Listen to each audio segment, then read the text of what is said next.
The stars shone brightly as Captain Jung Kim stood on the bridge of the Serenity *. His ship was the pride of Earth's space fleet. It was a normal day until the alarms went off. "Captain, we have found something strange," said Hannah Park, his first officer. She pointed at the main screen. "A ship is coming into our solar system. It's not from Earth." June walked closer to the screen.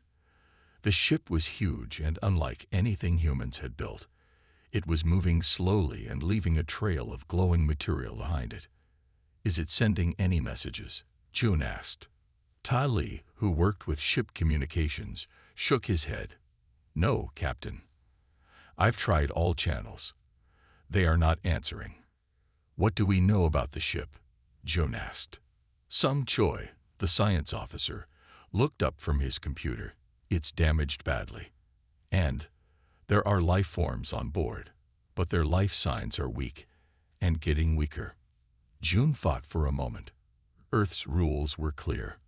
Unknown ships could be dangerous. They should wait and report to Earth Command. "Captain," Hannah said quietly, "those beings might die while we wait for orders." June nodded. He had made up his mind. "Prepare a team. We're going to help them." Earth Command was not happy. "Captain Kim, you are ordered to stay away from that ship," the voice said over the radio. "It could be dangerous. It could carry diseases. Wait for the military to arrive." "With all respect," Jun replied, "there won't be anyone left to save by then." He turned off the radio. "Are we really going against orders?" Tai asked, looking worried. "Sometimes doing the right thing means breaking the rules," Jun said. "Hannah, Sung, Ta, you're with me. Let's go help our visitors." The team put on their spacesuits and entered the alien ship through a damaged section. Inside, the air was thin but breathable. The walls glowed with strange symbols. "This way," Sung said, following readings on his device. "Life signs are coming from the center of the ship." They found the aliens in a large round room. There were about 20 of them. They looked almost like humans, but taller and thinner. Their skin shimmered with colors that changed as they moved. Many were hurt. Some didn't move at all. One of the aliens saw the humans and tried to stand. It was clear the alien was afraid. "We're not here to hurt you," Jun said, even though he knew the alien couldn't understand. He made a gesture of peace, showing empty hands. Some took out a new device he had been working on, a simple translator. He spoke into it and held it toward the aliens. "We are humans. We are here to help." The alien's eyes widened. It made sounds that the translator couldn't fully understand yet, but one word came through clearly: help. Over the next few hours, the human team worked to save as many aliens as they could. They'd brought medical supplies from the Serenity and moved the aliens who were most hurt to their ship. Through the translator, which worked better as Sung adjusted it, they learned the aliens called themselves the Nari. They were running away from something terrible. Many worlds had heard their calls for help, but only humans had answered. "Why would no one help you?" Hannah asked the Nari, who seemed to be their leader. The aliens' answer was simple but chilling: "Because they knew who chases us, and they were afraid." June looked at his team. "Well, we're not afraid, and we're going to help you all." The Nari leader touched its chest in what seemed like a gesture of thanks. For the first time, humans had made real contact with beings from another world, and they had done it not with weapons or fear, but with kindness. But the real test was yet to come. 6 months passed since the Nari came to Earth. They now lived in a special place built for them in a cold, empty part of Earth called Antarctica. Humans and Nari worked together and shared knowledge. The Nari taught humans about new machines and ways to travel in space faster than ever before. Captain June became famous. People all over Earth saw him as a hero for helping the aliens when no one else would. Hannah Park now worked as the main person who talked with the Nari and helped them understand Earth. Then one day, 12 big ships appeared near Earth. Each one looked different from the others. Earth's leaders were worried, but the ships sent a message asking to talk. They said they came from something called the Galactic Confederation. The meeting happened at the United Nations building. Leaders from Earth sat on one side. On the other side sat 12 different kinds of aliens. Some had scales like snakes. Others had too many eyes or arms. One looked like it was made of light. The leader of these aliens was tall with green scales. It called itself Ambassador Kree. Humans, Kree said in a voice that sounded like stones rubbing together. You have done something very bad. You helped the Nari. This was a mistake.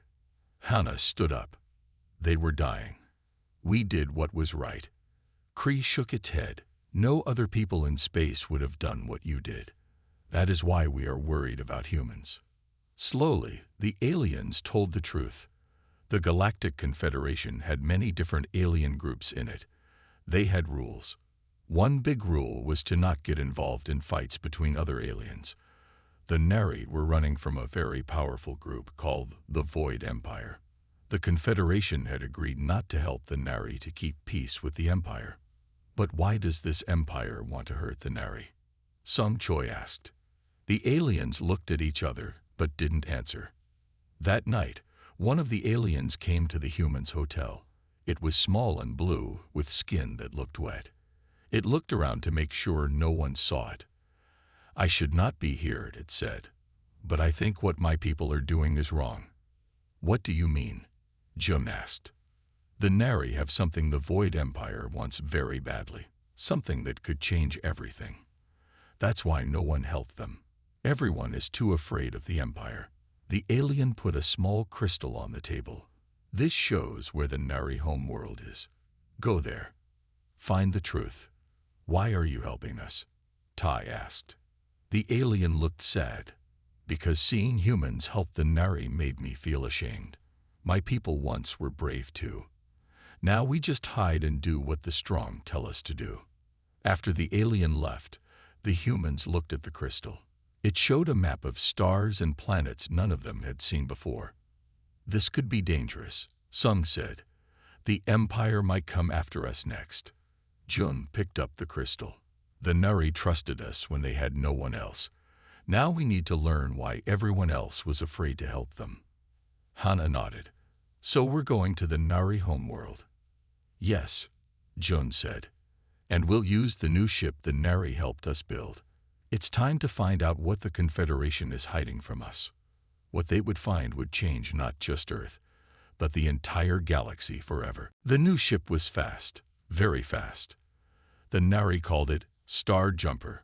With the help of Nari science, humans could now travel to stars that once seemed too far away. Captain Jun, Hana, Sung, Tai, and 10 other humans flew toward the Nari homeworld. Du, an old Nari who knew the way, came with them. After 3 weeks they arrived. The Nari world was beautiful once. Now half of it was black and dead. The other half still had blue oceans and green lands. What happened here? Hana asked. Du looked sad. The Void Empire came. They wanted our greatest treasure. We said no. The ship landed in a hidden place between tall mountains. The air was safe to breathe. Du led them to a cave that went deep into the ground. Few know of this place, Du said. Even most Nari did not know. At the end of the cave was a round room. In the middle floated a small ball of light. It changed colors as they watched. It was the most beautiful thing any of the humans had ever seen. This is why the Empire hunts us, Du said. This is the keystone. What does it do?